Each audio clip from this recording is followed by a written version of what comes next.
Assalamualaikum warahmatullahi wabarakatuh. Perkenalkan, nama saya Jemhari Ramdhani Mukti dengan NIM C1C021198. Di sini saya akan mempresentasikan hasil makalah saya mata kuliah perpajakan dengan judul SKP dan STP. Materi yang pertama ialah SKP.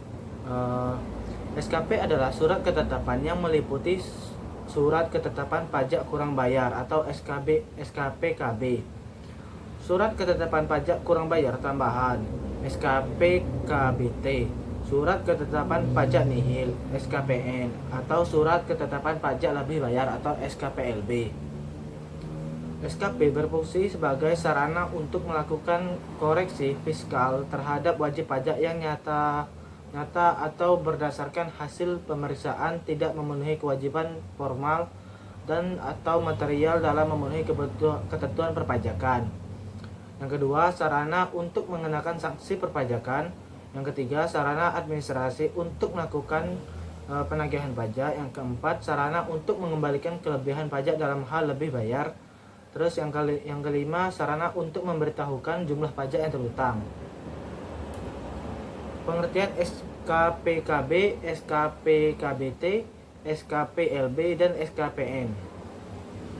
SKPKB adalah surat ketetapan pajak kurang bayar. Surat ini digunakan untuk melakukan penagihan pajak untuk jumlah pajak yang harus dibayar bisa bertambah. SKPKBT merupakan singkatan dari surat ketetapan pajak kurang bayar tambahan untuk menentukan tambahan atas jumlah pajak yang telah ditetapkan. SKPLB adalah surat yang menentukan jumlah kelebihan pembayaran pajak karena jumlah kredit pajak lebih besar daripada pajak yang terhutang atau tidak seharusnya terhutang. SKPN adalah surat ketetapan pajak nihil yang diberikan kepada wajib pajak untuk membayar pajak sesuai dengan jumlah yang terhutang atau wajib pajak yang tidak memiliki pajak terhutang. Alasan diterbitkannya surat ketetapan. Yang pertama, SKP berdasarkan Undang-Undang Republik Indonesia Nomor 16 Tahun 2000. Surat tagihan pajak ini akan diterbitkan jika yang pertama, pajak penghasilan dalam tahun berjalan tidak atau kurang dibayar. Yang kedua, terdapat kekurangan pembayaran pajak akibat salah tulis atau salah hitung. Yang ketiga, terkena sanksi administrasi berupa denda atau bunga. Yang keempat, pengusaha yang tidak dikukuhkan sebagai pengusaha kena pajak namun membuat faktur pajak. Terus, alasan diterbitkannya surat ketetapan. Yang kedua, SKPKB menurut pasal 13 ayat 1 Undang-Undang KUP. Yang pertama, apabila berdasarkan hasil pemeriksaan atau keterangan lain pajak yang terhutang tidak atau kurang dibayar, keterangan lain pada ayat ini sekarang dilakukan pemeriksaan data konkret.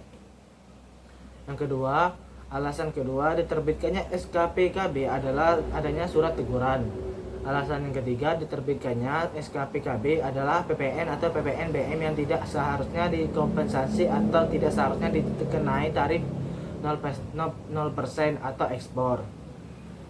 Terus alasan yang kelima diterbitkannya SKPKB adalah wajib pajak sudah memenuhi syarat objektif atau subjektif untuk ber-NPWP atau dikukuhkan sebagai PKP. Terus alasan diterbitkannya surat ketetapan. Yang pertama, apabila dalam penerbitan surat ketetapan pajak kurang bayar tambahan menetapkan bahwa nilainya lebih rendah dibandingkan dengan perhitungan sebenarnya. Terus yang kedua, apabila terdapat hutang pajak dalam surat ketetapan nilai pajak nihil yang lebih rendah. Terus yang terakhir, penerbitan dari surat ketetapan pajak kurang bayar tambahan dilaksanakan ketika data awal belum tersedia atau terdapat data baru yang terungkap dan data dapat mengakibatkan timbulnya pajak yang belum dibayarkan. Terus alasan diterbitkannya surat ketetapan SKPLB akan diterbitkan jika ada permohonan tertulis dari wajib pajak dengan ketentuan jumlah kredit pajak pada pajak penghasilan, pajak pertambahan nilai, dan pajak penjualan atas barang mewah lebih besar dari jumlah pajak yang terhutang atau sudah dilakukan pembayaran pajak yang tidak seharusnya terhutang. Penerbitan surat ini dilakukan setelah dilakukannya pemeriksaan atas permohonan. Paling lambat 12 bulan terhitung sejak surat permohonan diterima atau sesuai dengan keputusan Ditjen Pajak.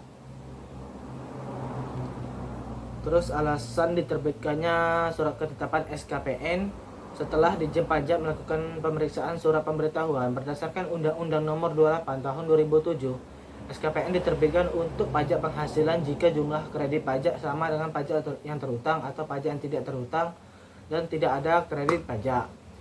Dan pajak penjualan atas barang mewah apabila jumlah pajak yang dibayar sama dengan jumlah pajak yang terhutang atau pajak yang tidak terhutang dan tidak ada pembayaran pajak.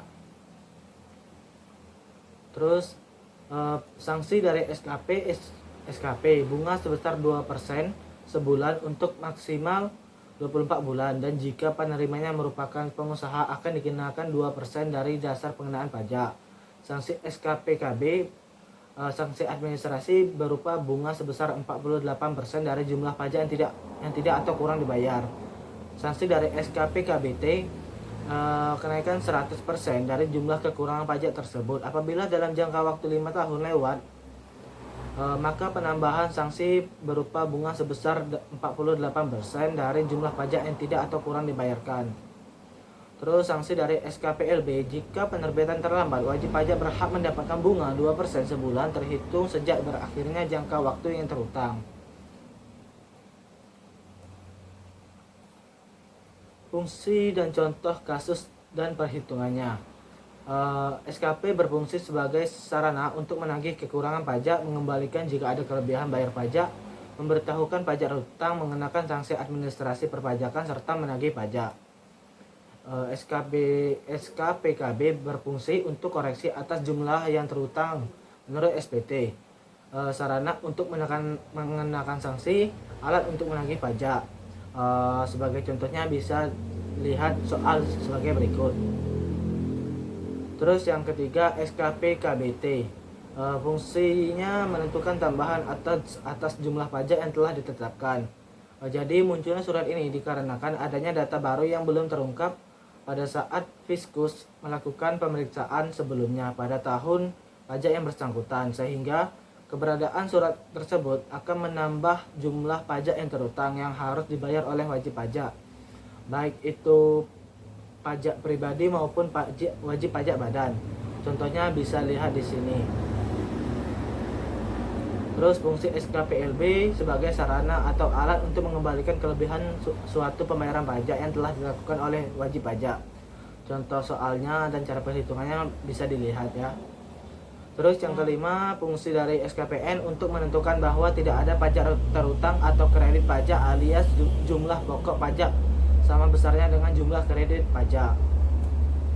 Terus fungsi dari SKPN untuk menentukan bahwa tidak ada pajak terhutang atau kredit pajak alias jumlah pokok pajak sama besarnya dengan jumlah kredit pajak.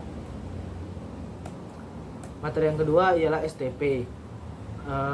Pengertian STP menurut Undang-Undang Nomor 28 Tahun 2007, surat tagihan pajak atau STP adalah surat melakukan tagihan pajak atau sanksi administrasi berupa bunga atau denda. Secara hukum, surat tagihan pajak memiliki kedudukan yang sama dengan surat ketetapan pajak. Alasan penerbitan SPT dibahas dalam pasal 14 ayat 1 Undang-Undang Nomor 28 Tahun 2007 sebagai berikut. Yang pertama, pajak penghasilan dalam tahun berjalan tidak dibayar atau kurang bayar. Yang kedua, terdapat kekurangan pembayaran pajak sebagai akibat salah tulis atau salah hitung. Yang ketiga, adanya pengenaan sanksi administrasi berupa denda atau bunga. Yang keempat, pengusaha yang dikukuhkan sebagai pengusaha kena pajak tidak membuat faktur pajak.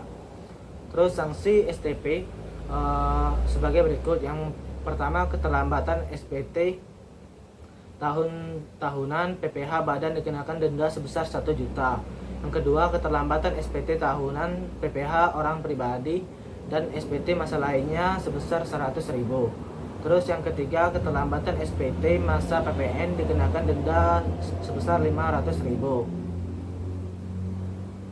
Selain sanksi denda, ada juga sanksi bunga dengan ketentuan sebagai berikut. Yang pertama, 2% per bulan dikenakan bagi wajib pajak yang tidak atau terlambat menyampaikan pajak yang telah jatuh tempo. Terus, dan bagi PKP yang gagal produksi dan telah diberikan pengembalian pajak masukan dikenakan bunga 2% per bulan dari pajak yang ditagih kembali. Fungsi dari STP dan contohnya bisa dilihat dari sini ya. Fungsinya Yang pertama, adanya koreksi atas jumlah pajak terutang berdasarkan SPT wajib pajak dan sarana untuk menagih pajak terutang. Baiklah, itu saja hasil presentasi saya. Jika banyak kesalahan, saya mohon maaf. Wabillahi taufiq wal hidayah. Wassalamualaikum warahmatullahi wabarakatuh.